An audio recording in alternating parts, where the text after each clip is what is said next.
welcome. I'm going to be doing a tutorial video basically of John Frusciante's amazing guitar work and Can't Stop.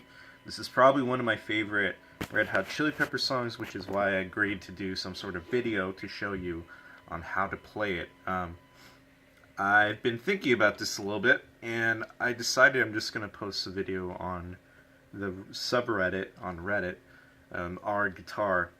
Reason for that being because I'm pretty sure a lot of people would appreciate having some sort of a little bit meat to the bones. In other words, I'm going to go as in-depth as possible to really help you in playing this for the first time, or maybe you never could play it that perfect to begin with. Because the technique behind it is a little weird for some players. Okay? I'm going to be using this PRS guitar here. This is a SE Custom 24. This is probably my favorite guitar that I've played in a while. Super versatile, super light, and it lets me do whatever. It has a tremolo, has everything. I have over here an old 80s Randall amp that sounds like this.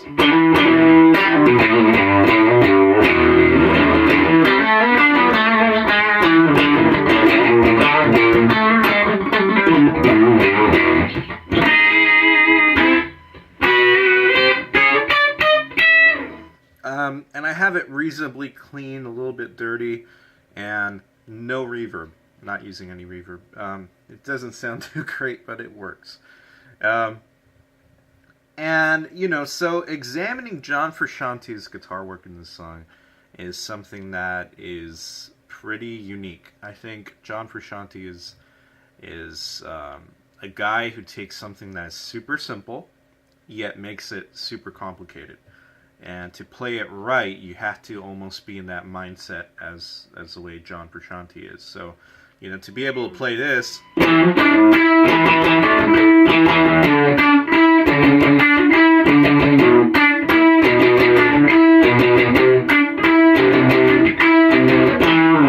you kind of have to analyze why he does certain things, why he uses his thumb, why he does certain muting, and why he plays, in this sort of rhythmic fashion, and why that's very helpful and beneficial to the riff. So, to understand this riff, we have to really understand John. So the first thing you have to understand is that he is heavily influenced by Jimi Hendrix, of course. Most people know this. A lot of people that never listened to the Red Hot Chili Peppers are probably influenced by Jimi Hendrix. And a cool thing that Jimmy always used to do is using the thumb. This is called what a lot of players, myself included, call the Hendrix grip. Because you grab a chord, like for example here, instead of playing a major bar chord, right, which is you bar the whole entire 5th fret, and then you basically play 6th fret of the G, 7th fret of the A and the D, and it sounds like this. Well, as cool as that is, what would be cooler is being able to play notes on top of that. So what do I mean by that? Well, Jimmy kind of figured this out pretty advanced compared to a few other players, but I'm not saying Jimmy's the only one who played with his thumb. But basically, it's being able to, kind of adding notes in between the chords. And doing that with your first finger like this, it's not helpful. It's not the best way to do it. So if you just simply move your first finger so that way it bars only the B and the E strings on the 5th fret, and then put your thumb on the 5th fret, well, look at that. Now it literally frees up all of my other fingers here. Frees them up. And I can do things like,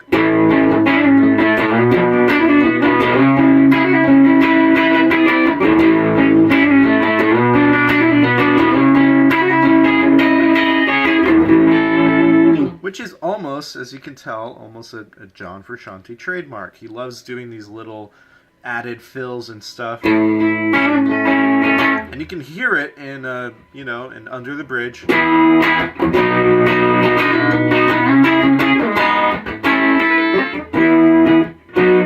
which I can't play right for some reason right now. But you know, those little fills. So that's the purpose of using your thumb, and he does it in Can't Stop, and there's again a reason for that. And it's a super awesome way of playing guitar. It doesn't mean everyone should play like that all the time, but it really is a very amazing technique that I think every guitar player should learn how to do, or why they do it, you know. So I mean, if you're able to do things like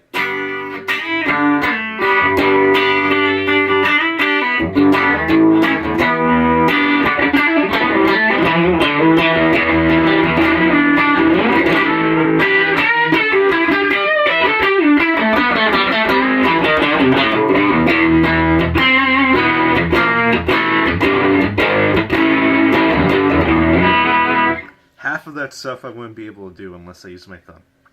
Simple as that. So that's the first technique. The second technique is the muting technique. That's a little harder to explain. But basically, let's say I'm playing the very first note of Can't Stop, 7th fret of the A string. So it should sound like this, right? Right? Just playing that note. But we're not going to play just that note. We want to have like a spankiness to it. So it sounds like this.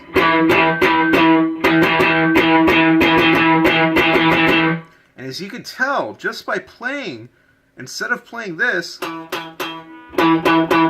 playing this, there's a different feel, a different sound, and a different percussiveness to it that you know, really exemplifies itself when you're muting all these other strings. So, for example, on this first fret here, or I'm sorry, the 7th fret of the A string, I'm literally using my first finger to play that note, but I mute all the other strings. So I'm only playing one string, even though with my right hand I'm hitting all of them. Every single one. Or not every single one, but like say 5 or 4, that's still a lot.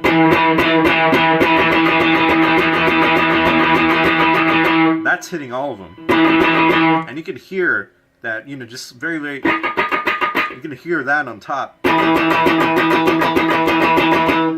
You know, so it adds a percussive nature to it. It's very cool. So here, 7th fret, first finger on the A string, and then I'm muting all the other strings with my middle finger on the low E and my ring and pinky on the higher strings, so the D, G, B, E strings. And it sounds like this.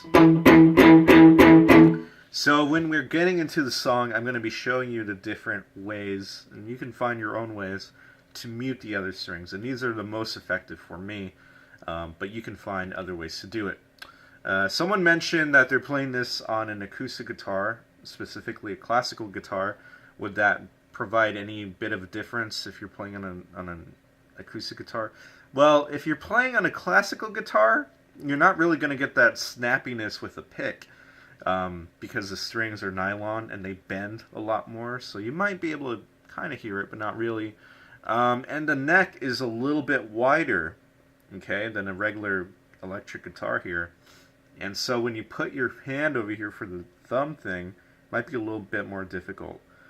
If you're playing an acoustic steel string, good luck, because you're going to have to press down pretty hard in order to play it, usually. Unless you use like a super light gauge of acoustic strings. You know, so it's definitely possible. It's just going to change the sound a little bit, but it's not a big deal. Okay, I do recommend playing this on an electric guitar though, because it sounds a lot cooler, and that's just my bias. And it's just, you know, it's a lot easier, because if it's hard enough to play on this, imagine on something else. You know, once you can perfect it here, you can pretty much take it to the acoustic or whatever and practice it there.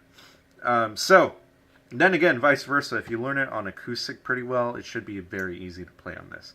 Now, let's learn the first 4 notes of Can't Stop. The first 4 notes are not what you think. They're not... No, we're not going to learn that. We're going to learn the 4 notes that move. What I mean by that, if you notice, if you look at the tab and it's in front of you or something, or if you listen to the song, the 4 notes that move are this. right? That one.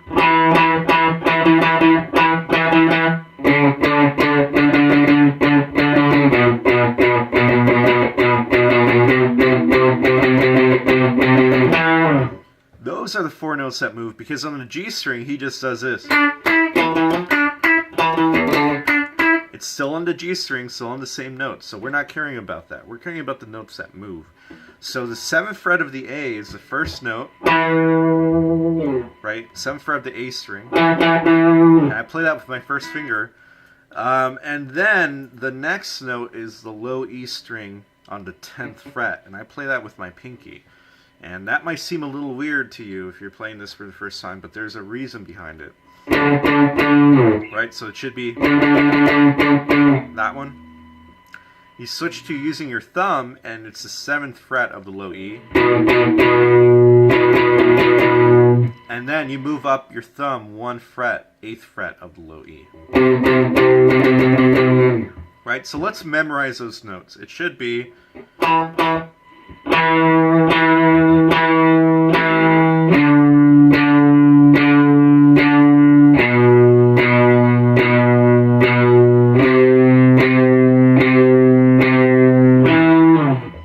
should be those 4 notes. Okay, those are really the notes that move and change. Everything else sort of stays the same. The rhythm is the same. The muting is kind of going to be the hard part, and just switching between the A and the G, the low E and the G. Those are the 2 hard things. So once we know those notes, so let's just practice them again. So 1, 2, 3, 4, 5, 6, 7, 8. Next note.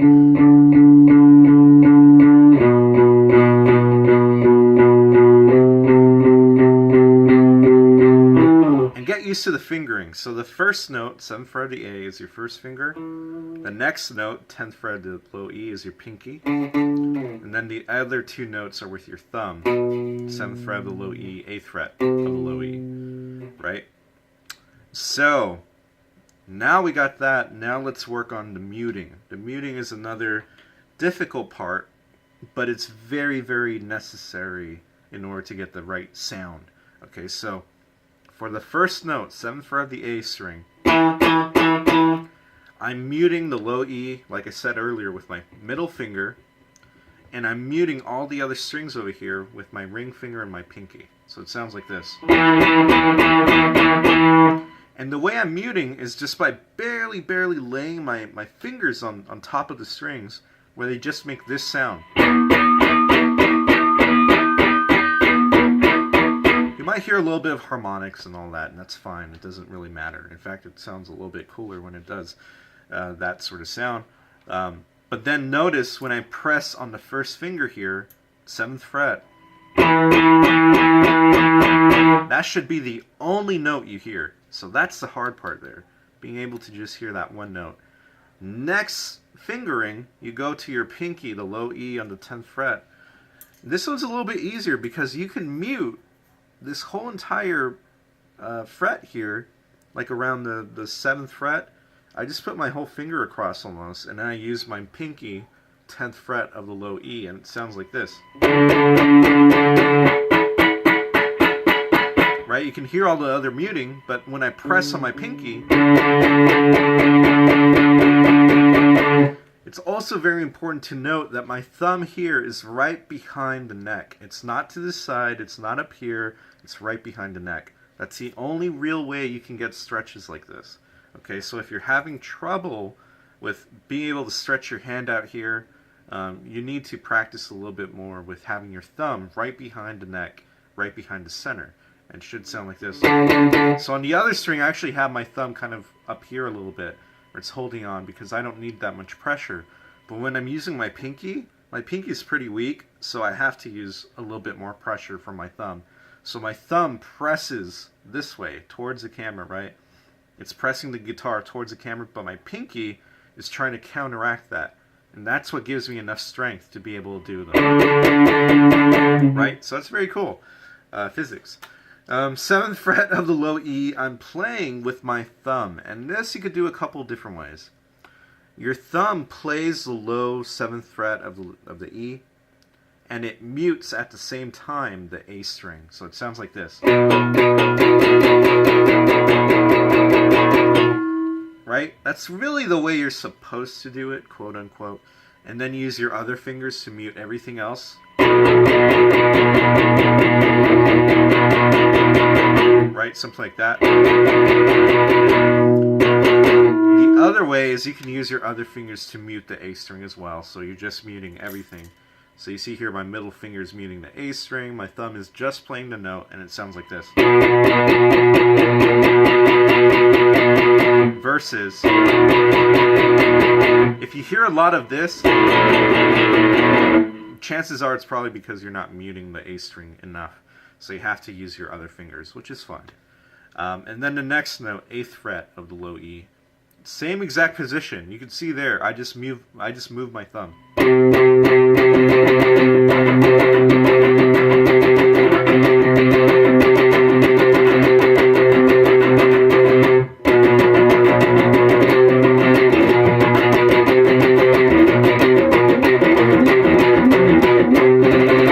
Okay? So once you get those muting patterns down, so practice that a little bit. So go just 1, 2, 3, 4, switch. So something like this.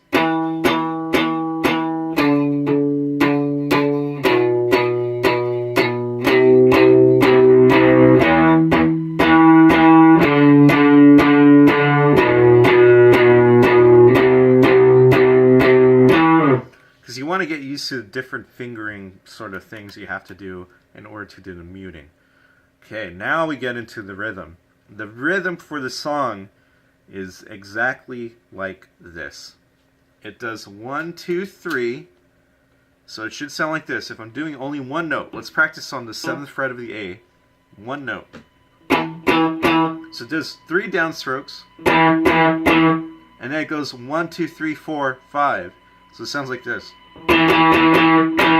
Something like that. So it should be 1, 2, 3. So it should be 1, 2, 3, 1, 2, 3, 4, 5.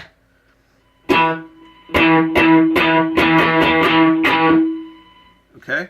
And then 3 very quick ones at the end, which sound like this.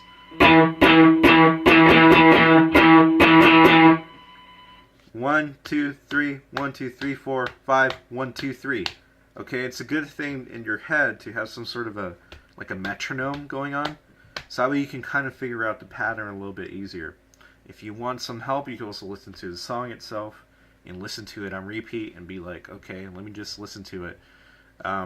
So before the singing, there's that part where it's just John on guitar going dun, dun, dun, dun, dun, dun, dun, dun, dun, dun, dun. Right? That's what you want to listen to, so that way you can get the rhythm. But I'm literally telling it to you right now. And I think the best course of action is the 3 downstrokes in the beginning.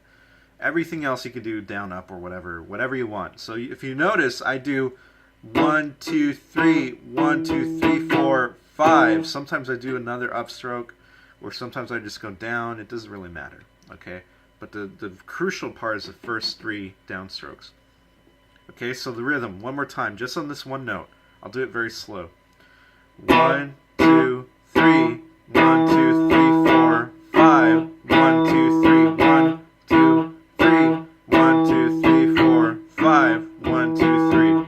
Okay? Practice that on all the other notes. So if you notice, I'm doing this.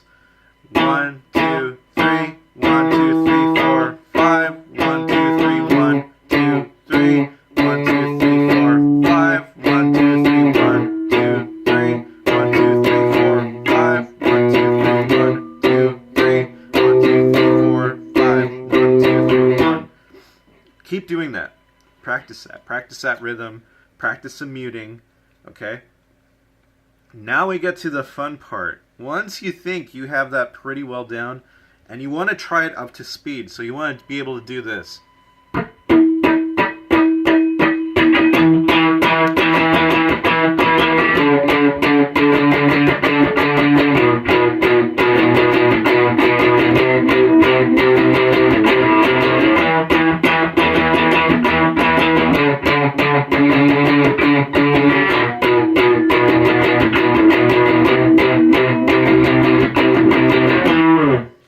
Be able to play it up to speed. So if you want to get the tempo right, listen to the song and try to follow with John just by doing that. and then then we get the, as if that's not hard enough, we have the muting, we have the thumb, we have all these other weird things. Now we have the last thing where we have to do a string skipping thing. What's going on is that you're doing this. You're playing on the G string, 7th fret, 9th fret. So if you listen to yourself, it should sound like this.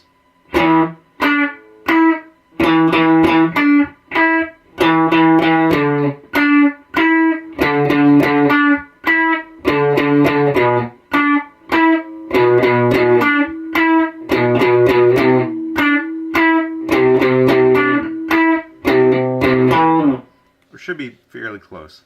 So what I'm doing there is I'm doing 1 is that note that the first note we're starting on. So for example, 7th fret of the A. 2, 3 is going to be on the G string. 1, 2, 3, the next 1, 2, 3 is on that A string, and then 4, 5 is on the G string. So it sounds like this. 1, 1, 2, 3, 1, 2, 3, 4, 5. Right? So it's 1, 2, 3 G string. Those two, 1 A string, 2, 3 G string, 1, 2, 3 A string, 4, 5 G string, 1, 2, 3 to end it off on the A string. So if I play it slow, and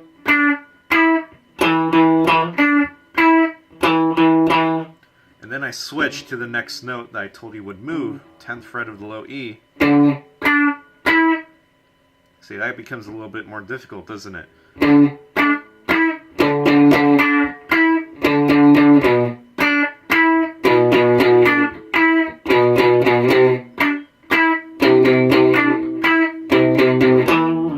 So what you're trying to do there is being able to mute for the low strings, but then you have to also think about, how am I going to mute for the G string? I need to mute everything else but the G string. That's really what you're doing. So if you notice here, my thumb kind of comes in for that 2, 3, so it sounds like this. You see what my hand does?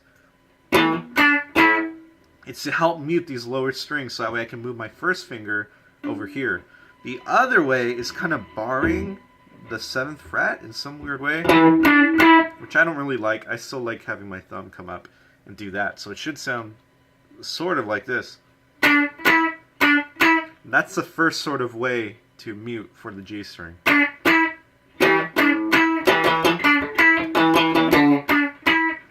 And if you notice here, when I'm using the low E string on the D, or on the 10th fret I mean, I have to do this. So it's good that I have my first finger here already on the 7th fret, because I'm going to need to do that for the 7, 9. So it should be something like this. And then with my thumb, it's actually a lot easier. I can do this, where I kind of just lift my thumb a little bit and then just press down on my first finger and my ring finger. Same thing when I move my thumb up 1 fret.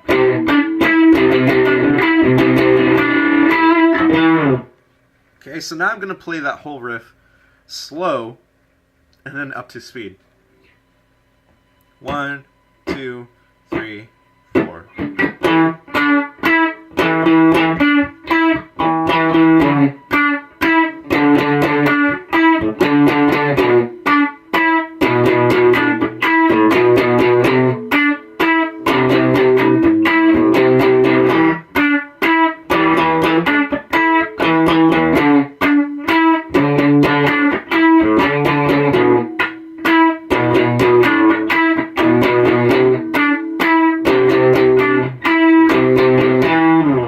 Okay, now up to speed.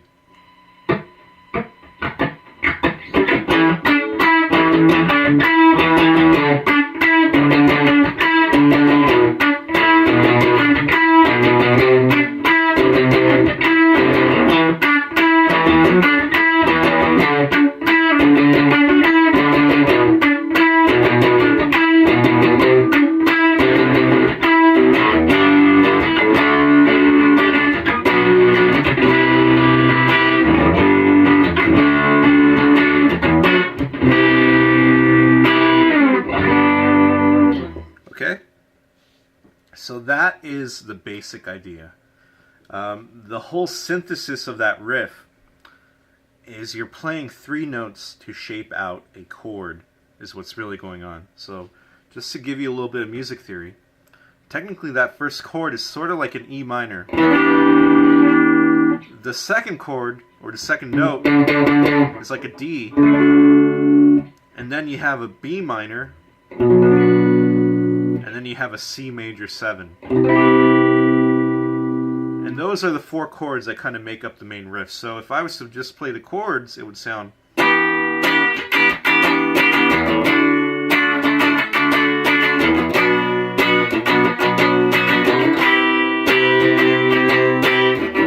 And you can kind of hear the similarities if I was to play...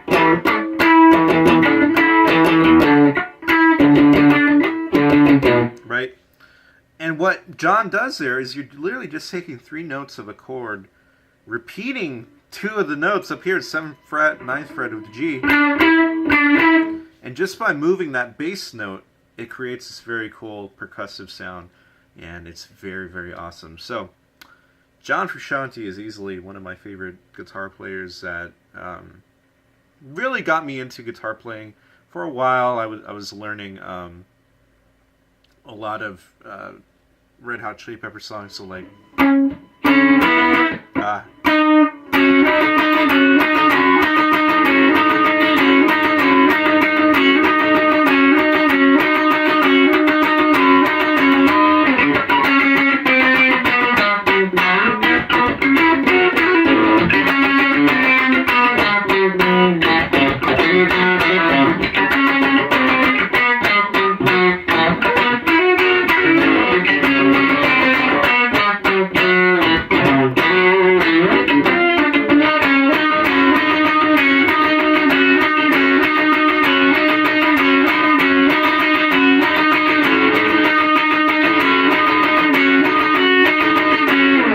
And a lot of the techniques that he uses, he repeats. He does them a lot.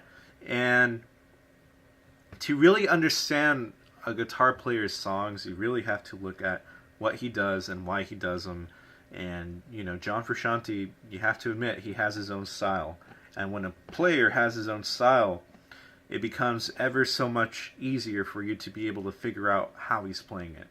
So, you know, he's easily one of my favorite guitar players.